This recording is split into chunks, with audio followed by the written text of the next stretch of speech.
आइए सुनिए, देखिए, समझिए सनातन सत्य। जैसी दृष्टि वैसी सृष्टि, दृष्टि विज्ञान। कुदरत, कुदरती रचना एवं कुदरत के कानून से शाश्वत सुख की प्राप्ति। जोधपुर के परम पूज्य महात्मा उपासक प्रोफेसर डॉक्टर सोहन राज तातेड़ के निर्देशन में सनातन सत्य। जैसी दृष्टि वैसी सृष्टि, दृष्टि विज्ञान।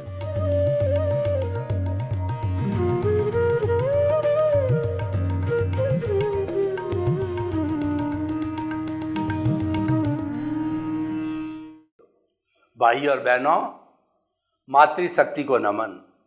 आज का हमारा बहुत सुंदर विषय है घर एक मंदिर। मंदिर में प्रभु विराजमान होते हैं। जब कोई भी मूर्तिकार किसी भी मकराने के पत्थर को तराश करके और उसको मूर्ति का रूप देते हैं, जिस जिस भगवान की मूर्ति बनाना चाहते हैं उसका आकार देते हैं। आकार देने के बाद में शुद्ध मंत्रों के द्वारा एवं जो है वह उसका शुद्धिकरण करके, मंत्रित करके, प्रतिष्ठित करके, प्राण प्रतिष्ठा करके जब उसको मंदिर में विराजमान किया जाता है तब वो जिन बिंब बनता है। जब वो भगवान की मूर्ति बनती है और फिर उसके बाद में भक्त लोग हैं उसमें श्रद्धा करके और प्रभु के दर्शन करते हैं तथा प्रभु से शक्ति मांगते हैं। हे प्रभु, जिन गुणों की वजह से आपने मुक्ति को प्राप्त किया, आप सिद्ध बुद्ध मुक्त बने, तो वैसे गुण आप मुझे भी दो। तो ये सारा मंदिर होता है और मंदिर के अंदर शुद्धता रखी जाती है क्योंकि प्रभु का निवास है। बाहरी शुद्धता भी होती है और भीतरी शुद्धता भी होती है। बाहरी शुद्धता के लिए आसपास कहीं पर गंदगी नहीं होती है, धूप अगरबत्ती होती है, मालाएं होती है, सुगंधित फूल होते हैं और कई तरह के व्यंजन होते हैं। ये तो बाहर की शुद्धता हो गई। और उसके साथ साथ के अंदर जो है हमारे विचारों की भी शुद्धता होनी चाहिए। जो भक्त भगवान के दर्शन करने के लिए आवे उनके विचार सर्वजन सुखाय, सर्वजन हिताय और जो है खुद के हितार्थ के जो है विचार होने चाहिए। किसी के प्रति बुरी भावना और किसी को जो नीचा दिखाने की भावना, किसी के इंसल्ट की भावना, यानी किसी भी तरह के बुरे विचार किसी के प्रति उनके मन में नहीं होने चाहिए, भक्तों के मन में नहीं होने चाहिए। यह मंदिर की अर्हता होती है, ये मंदिर के नियम होते हैं। तो हमारा जो घर है वो कैसे मंदिर बने? मंदिर में प्रेम होता है, सौहार्द होता है, मैत्री होती है, करुणा होती है, भातृत्व होता है, मैत्री, प्रमोद, करुणा, मध्यस्थता भावनाएं होती है। यानी समस्त जो गुण हैं वो मंदिर और मंदिर में विराजमान भगवान जो है वो गुणी होते हैं, गुण वाले होते हैं। तो इसीलिए हम मंदिर भगवान के दर्शन करने के लिए जाते हैं। अगर हमारा घर वैसा मंदिर बन जाए तो हमें मंदिर जाने की कोई आवश्यकता नहीं है। आप मंदिर जाओ या न जाओ कोई बड़ी बात नहीं है, लेकिन घर के जितने भी सदस्य हैं, दादा दादी और माता पिता, भाई बहन, उन सब के साथ के अंदर भातृत्व भाव, प्रेम का भाव, मित्रता का भाव, सौहार्द का भाव रखो तथा साथ साथ के अंदर उनके प्रति जो है आपके मन में आदर का भाव होना चाहिए। यानी जो जो हमारे मानवीय मूल्य है उन मूल्यों को जो है हमें अप्लाई करना चाहिए। देखिए, मनुष्य जो है वह अधिकतम बाहर भी काम करे अपने ऑफिस में, तो वैसे तो गवर्नमेंट की होती तो 8 घंटे की ड्यूटी होती है। मान लो प्राइवेट भी कार्य हो, किसी खुद की फैक्ट्री हो, खुद का ऑर्गेनाइजेशन हो, तो समझ लो कि वो 12 घंटा काम करे, लेकिन बाकी के 12 घंटे तो वह 365 दिन है अपने घर में ही निकालता है, यानी कि वो अपने भाई बहन पत्नी माता पिता के साथ में निकालता है। तो उसकी कैलकुलेशन करो कि हमारे साथ में जो जीवन है, जो जन्म से मृत्यु के बीच का स्पान होता है, जीवन कहलाता है, और गृहस्थी का जीवन होता है। तो उसके अंदर सबसे ज़्यादा व्यक्ति अपने पारिवारिक जनों के साथ में रहता है, अधिकतम समय उनके साथ रहता है। तो उसको जो ये आर्ट ऑफ विजन आना चाहिए, आर्ट ऑफ लिविंग आनी चाहिए, साइंस ऑफ लिविंग आनी चाहिए, वे ऑफ लिविंग आनी चाहिए कि किस तरीके से परिवार के सदस्यों के साथ के अंदर हम निवास करें कि हमारा जीवन शांतिपूर्ण बने और हमारा जो घर है वह एक मंदिर बन जावे। यानी घर है वो पूजनीय हो जाना चाहिए, व्यक्ति को मंदिर की याद भी नहीं आनी चाहिए। वास्तव में तो अगर देखा जाए, हम आशातना की बात नहीं करते हैं, लेकिन मंदिर में तो मूर्ति का भगवान विराजमान है। लेकिन आशातना न हो तो मैं कहना चाहूँगा कि घर में जितने भी जीवित प्राणी हैं सब वो जीवित भगवान हैं। नर सेवा नारायण सेवा, अगर हम नर की सेवा करते हैं तो वह सेवा वास्तव में नारायण की सेवा होती है। यानी आप घर के सदस्यों की तन्मयता के साथ में सेवा करो, अपनी रिस्पॉन्सिबिलिटी को पूरा करो, तो वास्तव में वो ईश्वर की सेवा है। जैसे आपके बूढ़े माता पिता है, दादा दादी है, उनको चित्त समाधि पहुँचे और उनके साथ में आपका अच्छा सलूक हो, क्योंकि उनका शरीर वृद्ध हो चुका है, वो ज़्यादा चलने फिरने में असमर्थ होते हैं। तो आप उनकी जो रिक्वायरमेंट्स है, रोटी कपड़ा मकान शिक्षा चिकित्सा, उनकी जो भी रिक्वायरमेंट है उसको आप पूरा करो, तो उससे उनको चित्त समाधि पहुंचती है। अगर उनकी आवश्यकता की पूर्ति हो जाती है तो उनको बहुत प्रसन्नता फील होती है। तो वास्तव में घर कब मंदिर बनता है कि हम ऐसे बुजुर्ग लोगों की जो है अच्छी तरह से सेवा करें। तो हमारा घर एक मंदिर आज ऐसा विषय है, इस पर बहुत खुल के चर्चा हो सकती है। घर एक मंदिर में सबसे पहले कौन कौन से मूल्य है जिनकी स्थापना होनी चाहिए, वो मैं आपको बताना चाहता हूँ।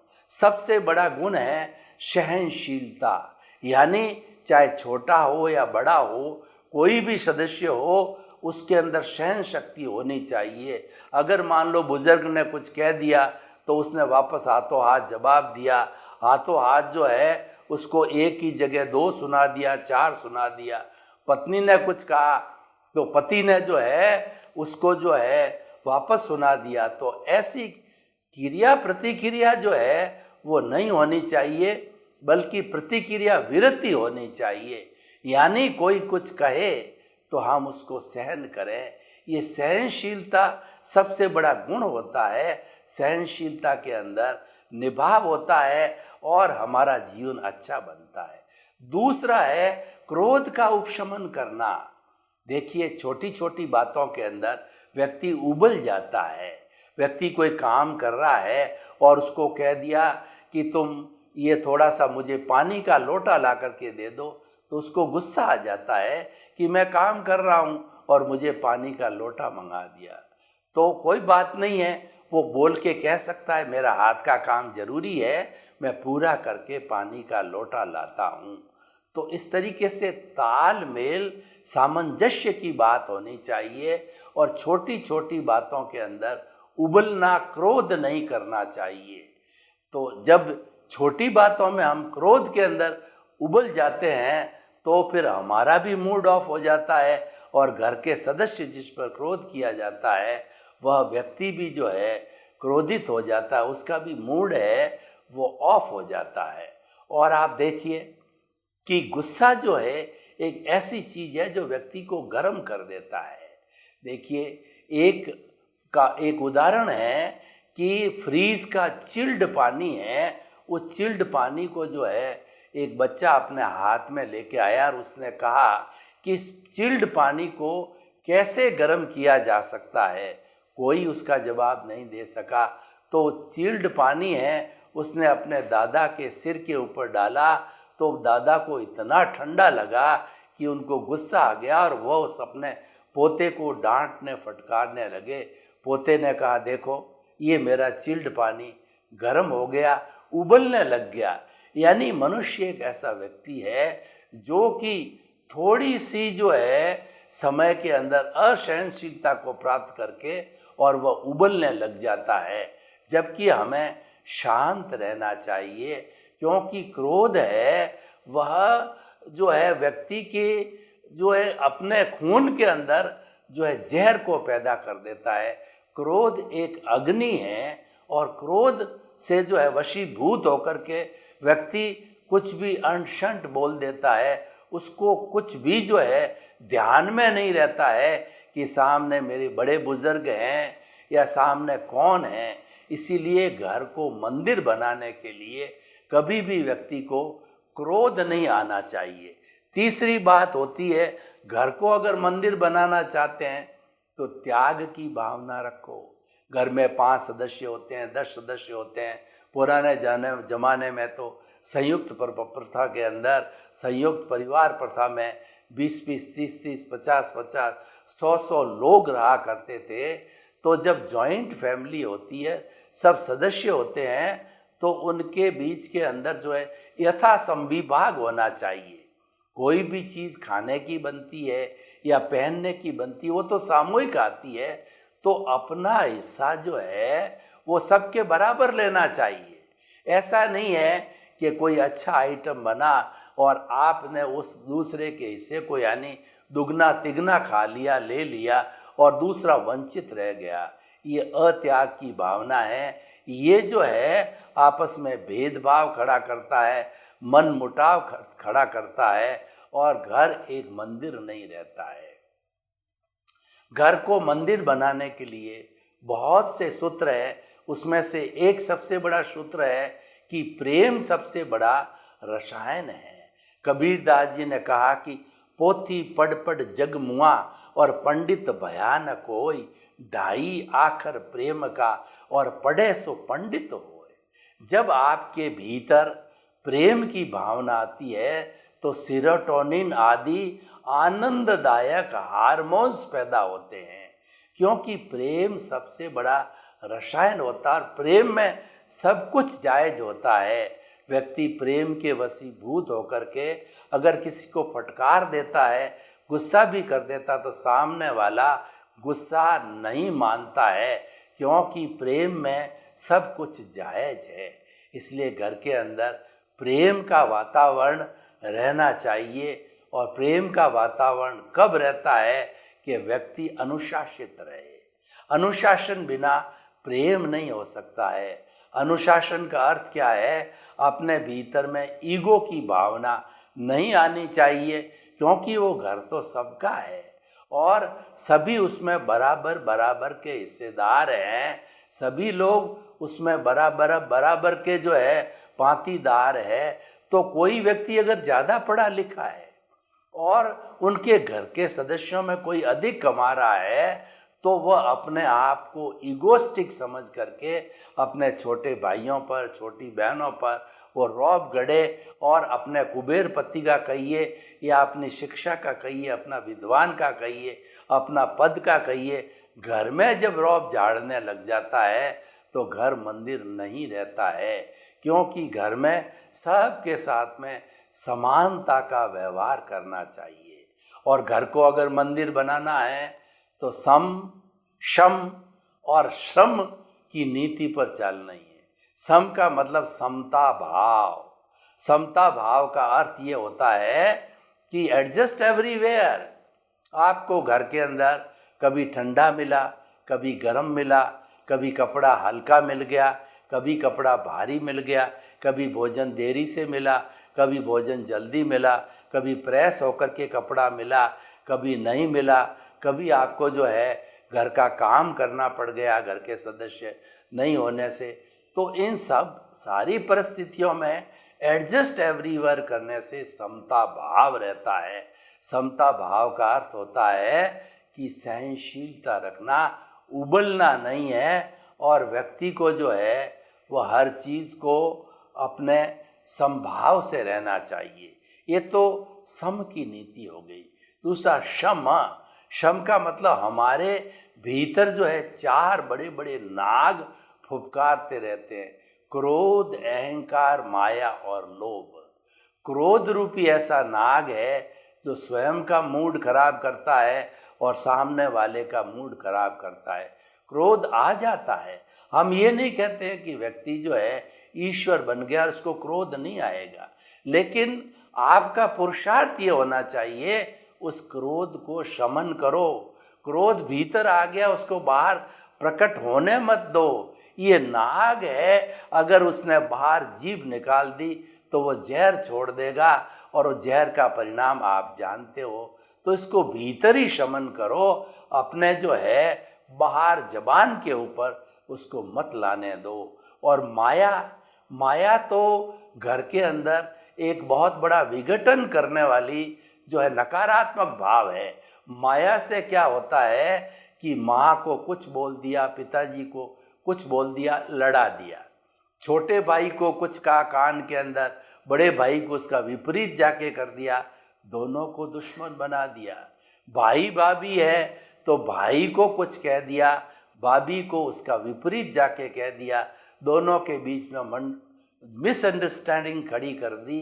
तो ये माया का रोल है, ये घर को मंदिर बनाए नहीं रखता है। और लोभ की प्रवृत्ति तो अत्यंत खराब होती है। घर में जैसे हमने बताया सबके साथ में समानता का अधिकार होना चाहिए, सब बराबरी के सुख दुख के बराबरी के भागीदार है, तो उसमें लोभ की वृत्ति नहीं होनी चाहिए कि कुछ घर में सामूहिक रूप से रह रहे हैं और आपने अपना अलग अकाउंट बना करके चोरी छुपे उसके अंदर आप पैसा डालते रहो, अलग जगह पे आप उसकी सेविंग करते रहो। तो ये लोभ की वृत्ति है, ये वृत्ति अच्छी नहीं है, ये घर को मंदिर बनाए नहीं रहने देती है। तो हम आज के सुंदर विषय के अंदर ये कहना चाहते हैं कि घर हमारा एक स्वर्ग बन जाना चाहिए, क्योंकि लाइफ का आधा भाग है हम घर के अंदर निकालते हैं, और घर के अंदर ही अगर कलह है तो वो तो नारकी का जीवन हो गया। कहते हैं कि स्वर्ग होता है और नरक होता है, तो हम आपको बताना चाहते हैं घर में अगर प्रेम है तो घर स्वर्ग है, और जिस घर के अंदर कलह है तो वही घर जो एक नारकी का बन जाता है। मैं आपको जो उदाहरण देना चाहता हूँ, बड़े बड़े मॉल अट्टालिका बने होते हैं, और जिनके पुण्योदय होता है वो लोग अट्टालिका के अंदर रहते हैं, उनको सब तरह की सुख सुविधा मिलती है घर के अंदर, भोजन, खान पान, रहन सहन, और जो उनका बढ़िया बढ़िया निवास का मिलता है, तो वो उनका पुण्योदय है और वो उनको स्वर्ग जैसा महसूस होता है। और उसके विपरीत आप देखो कि उसके पास के अंदर झुग्गी झोंपड़ी बनी हुई है, तो झुग्गी झोंपड़ी के अंदर जो जाकर के आप देखो कि बहुत सारे सदस्य हैं, उनको बैठे जितनी भी पर्याप्त जगह नहीं है, आपस में लड़ रहे हैं, पैसे की कमी है, 2 जून की रोटी नहीं है, और बरसात के दिनों में ऊपर से पानी टपक रहा है, सबको सोने को बराबर स्थान भी नहीं मिल रहा है, मच्छर काट रहा है, सर्दी लग रही है, ओढ़ने के लिए कंबल नहीं है। ये नारकी का जीवन है। तो हम अपने घर को अगर पुरुषार्थ करें, शत पुरुषार्थ करें, तो घर एक मंदिर बन सकता है। और शत पुरुषार्थ जो है, चैरिटी बिगिंस फ्रॉम होम, हमें स्वयं से प्रारंभ करना चाहिए। देखिए, एक तो सीखना और एक सिखाना। सिखाने के बनिस्पत सीखना जरूरी है। जो व्यक्ति सीखा हुआ होता है वह अधिकारी होता है, दूसरे को सिखाने का वह अधिकारी होता है। तो पहले सीखो। सीखने का अर्थ यह है कि हम अपने परिवार के सदस्यों के साथ में प्रेम का, सौहार्द का, भाईचारे का, भातृत्व का व्यवहार करना सीखें। ये ज़्यादा जरूरी है। जब हम उसमें पारंगत हो जाते हैं, उसमें हमारा किसी तरह का ईगो नहीं रहता, क्रोध नहीं रहता है, और हमारे अत्याग की, असहनशीलता की वृत्ति समाप्त हो जाती है, तब हम वास्तव में सिखाने के अधिकारी होते हैं। तो इसीलिए हमें हर वक्त सीखते रहना चाहिए, स्टूडेंट बने रहना चाहिए, क्योंकि जीवन है एक लाइफ लॉन्ग लर्निंग प्रोसेस है। व्यक्ति अगर जीवन भर स्टूडेंट बना रहे तो वह बहुत कुछ ज्ञान ले सकता है, क्योंकि ज्ञान तो समुंदर के बराबर है और हमारे पास में एक बूंद ही नहीं है। उस ज्ञान को लेने के लिए हमें स्टूडेंट बने रहना पड़ेगा, तब जाकर के हमें ज्ञान मिलेगा। और ऐसा कहा जाता है कि अधगल गगरी छलकत जाए, आधी अगर घड़ा भरा हुआ है तो वो छलकेगा, पानी बाहर गिरेगा, और घड़ा भरा हुआ है तो वो बाहर नहीं छलकेगा, और घड़ा खाली है तो भी नहीं छलकेगा। इसीलिए अगर आपको गुणी लोगों से, वरिष्ठ नागरिकों से, घर से दादा दादी, नाना नानी से, या जो बड़े बुजुर्गों से कोई शिक्षा लेनी है, गुरु से शिक्षा लेनी है, और किसी उपदेशक से शिक्षा लेनी है, ज्ञानी पुरुष से शिक्षा लेनी है, तो खाली घड़ा होकर के जाओ। क्योंकि भरा हुआ घड़ा तो फिर उसके अंदर और क्या ज्ञान डालोगे, वो तो बाहर छलक जाएगा। एक कमरा है जिसके अंदर 15 लोग बैठे हुए हैं, लेकिन और 10 लोग आ गए तो बैठने को तो जगह है ही नहीं है, और वो आएंगे तो आपाधापी हो जाएगा, लड़ाई झगड़ा हो जाएगा, क्योंकि जगह है ही नहीं है। तो हमें पहले कमरे को खाली करना पड़ेगा, तब लोग आकर के बैठ सकेंगे। उसी तरह से हमारे भीतर तो विचार भरे पड़े हैं, दिमाग के अंदर दिमाग भरा हुआ है, तो उस दिमाग को खाली करो, पहले विचारों को बाहर निकालो, और आप एक स्टूडेंट बन करके, आप एक शिक्षार्थी बन करके, एक ज्ञानार्थी बन करके, ज्ञान पिपासु मुमुक्षु बन करके अपने उपदेशक के, या घर हो तो वरिष्ठ नागरिक के पास जाओ, क्योंकि वरिष्ठ नागरिक होते हैं वो अनुभव का खजाना होते हैं।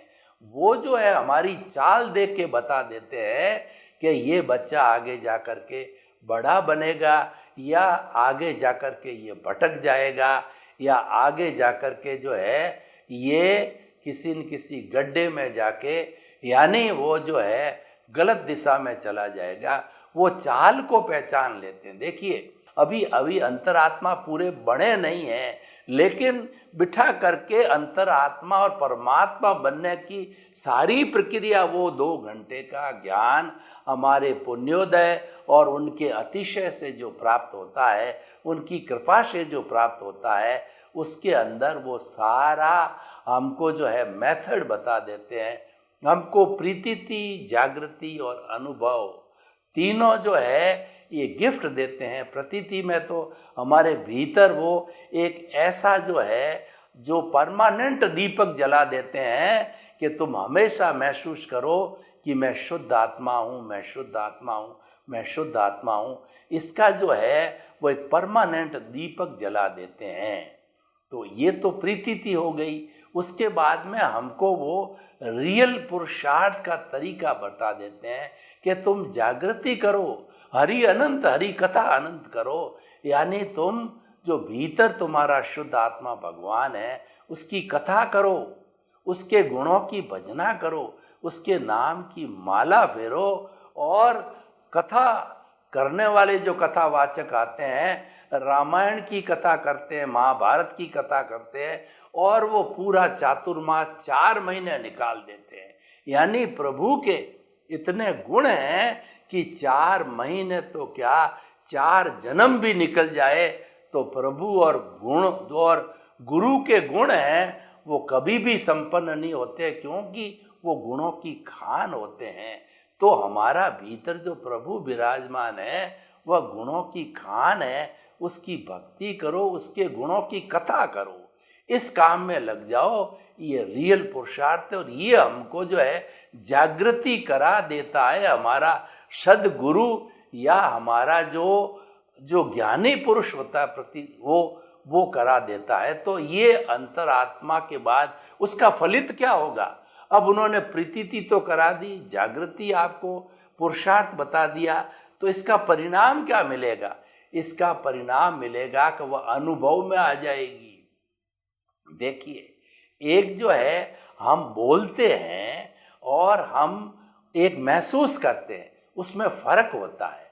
बोलना तो चीज केवल तोता रटंत है, और जब महसूस करते हैं, हमारे अनुभव के अंदर आत्मा आ जाती है, तो वो बहुत बड़ा काम है। एक तो मैं कहता हूँ कि चिंतन करता हूँ, मैं कौन हूँ, मैं बोलता रहता हूँ, मैं शुद्ध आत्मा हूँ, मैं ज्ञाता हूँ, मैं दृष्टा हूँ, मैं जानने वाला हूँ, मैं देखने वाला हूँ। और एक मैं महसूस करता हूँ कि देखो ये शरीर अलग है, आत्मा अलग है। भेद विज्ञान करके और महसूस करे। एक एक कोशिका 60 खरब कोशिका के अंदर, एक एक कोशिका के अंदर महसूस या एहसास बड़ी चीज होती है, वो हमारा अनुभव कहलाता है। तो इसीलिए हम जो है घर को अपना एक अच्छा मंदिर बना सकते हैं अगर हम आपस में प्रेम, शांति, सौहार्द, समभाव और श्रम की जो है राज जो है वो नीति से हम चलें, तो हम अपने घर को अच्छा एक मंदिर बना सकते हैं। सर्वे भवन्तु सुखिनः, सर्वे सन्तु निरामया। लोक के सब जीवों को सुख मिले, शांति मिले, आनंद मिले, प्रेम मिले, सौहार्द मिले, और हम जो है आपस के अंदर शांतिपूर्ण शेष अस्तित्व करके इस स्वर्ग को धरा पर उतार लाए।